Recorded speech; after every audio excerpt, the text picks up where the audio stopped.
Welcome to The Right Business, where we dive deep into the stories of trailblazers who dare to disrupt the status quo, find the gap in the market to find the right business. Hello, I'm Hong Bin Jung. We're joined now by Raj Kumar, Managing Director of IPC Group Singapore.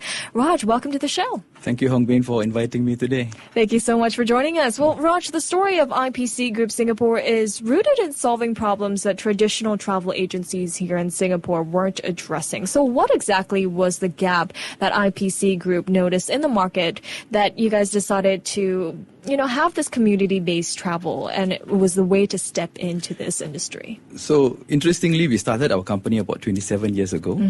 We started like anybody else, the traditional travel agents that run for leisure holidays. But then as we went on, we realized it has to be purpose-driven.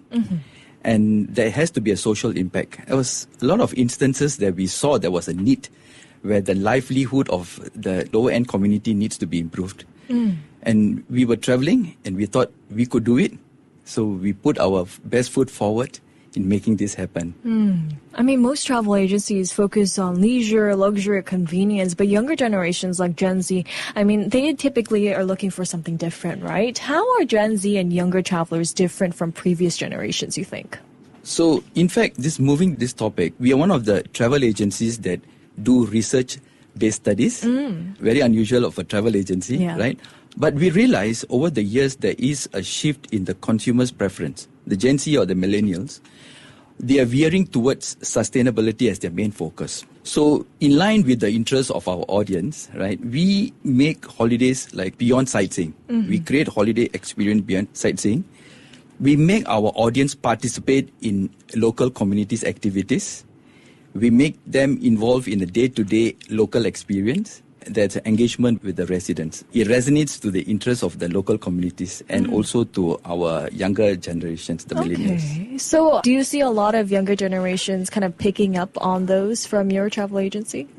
To be honest, the response has been overwhelming. The young generations are very much interested, not in seeing, but creating a change. So they're coming forward, and word of mouth has been the main reason why we are here today. We picked up along the way, understanding the need, because one of our core business is also working with the schools.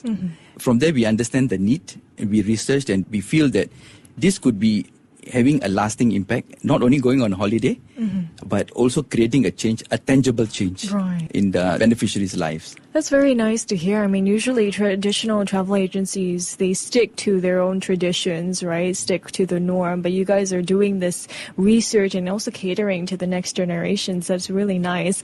You've created IPC Group Singapore. You guys have designed trips that create real-world impact for the communities being visited, as you've mentioned there. So how do you ensure that these experiences are meaningful rather than just tourist visits? Okay, this is very interesting. Our programs are meant to collaborate with the local communities because one of the SDGs main goals, the SDG 17 in particular, is to foster a partnership. So we foster partnership as much as we can. And then participants learn about empathy and appreciation, which is important, In the context of Singapore, I think appreciating what our government has said for them, what the parents have said for them, what the schools have said for them, means, I think the way to better understand this is when you travel, you appreciate things better. And I think empathetical skills is of utmost importance in today's context, which helps them to be a better human being. That's how we move things forward. We also think about tangible community contributions. Actually, our core focus is to use tourism as a catalyst in helping the community. So these are the areas that we do. And interestingly, I also want to share something very interesting. Tourism is quite volatile, as you know. And during COVID, we can be impacted by, no flights traveling, and it could have an impact not only on the tourism, but also the community-based, the shareholders. So what we do, can you believe that we invented virtual reality travel? Oh, virtually reality? Yeah, okay. So virtual reality travel, instead of them traveling to the destination, we bring the destination back into their home, and it is as close as where they can get to. So the tourism is not being impacted. At the same time, there's a constant flow of financial income. So it's something unique, something very unusual for a travel agent to do it, but thank God we had the knowledge and we did research and we found out this is very suitable. Is that still something attractive It is amongst very travelers? attractive. Really? It is very attractive. Oh. It became a segment of the business by itself. Yeah. Oh, wow. That's very interesting. I mean, you guys also work with very different groups, from schools to corporate clients. How do you tailor your programs in different groups then? I mean, what sets those experiences apart from one another? Okay, so schools are different. Corporates are different. Now, schools are focused on few key areas which I want to share. Life skills learning, the curriculum-based studies, social emotional learning, cross-culture immersion, and also a topic on global citizenship. Now, if you know, there's a lot of global citizenship movement happening. Kids travel into different parts of the world on an exchange program, and also they also want potentially to start a business. So the best way to learn it is to spend time in the country, and this is where our community-based, tourism helps them a lot in many ways. Oh, is there a best destination that, schools should go to have those life learning skills? Of course. Singapore, we are very strategically located. So we have a good access to the neighboring countries, which makes a perfect hotspot for, community-based tourism. We can talk about Vietnam, Cambodia, Laos. They also indulge in culture learning. At the same time, they also spend time with the local communities. So there's a lot of opportunities in our region. And thank God we are blessed in Singapore. Our economy is doing better than the rest. We are the driver in the Southeast Asian community. So because we are the best and we could give out the best, so we could do a lot of work for the needy communities in our neighboring region. Definitely. And it looks like sustainability and social responsibility are essential to your program.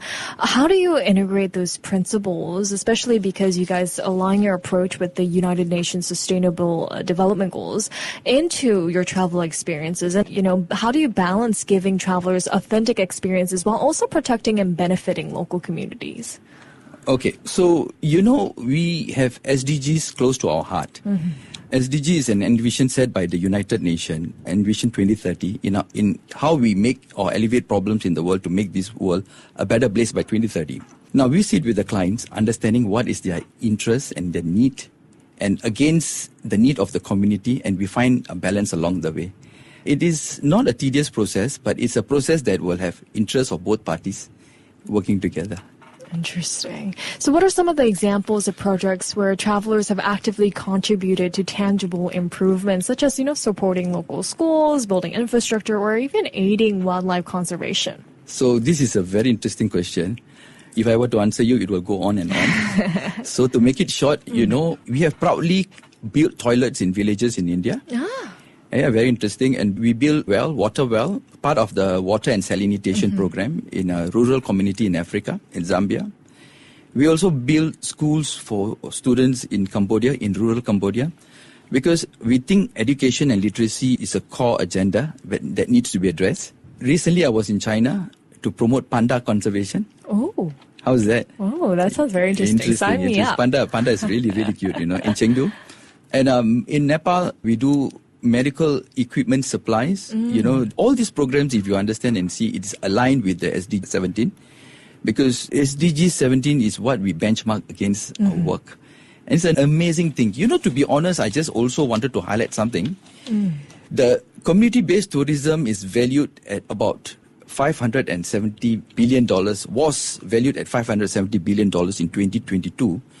And guess what? It is expected to have a turnover about 2 trillion in 2032. Oh, wow. So, I've been to a lot of the tourism fairs in Singapore. I realized that, they sell leisure holidays, which is good. They sell group holidays, which is also even good.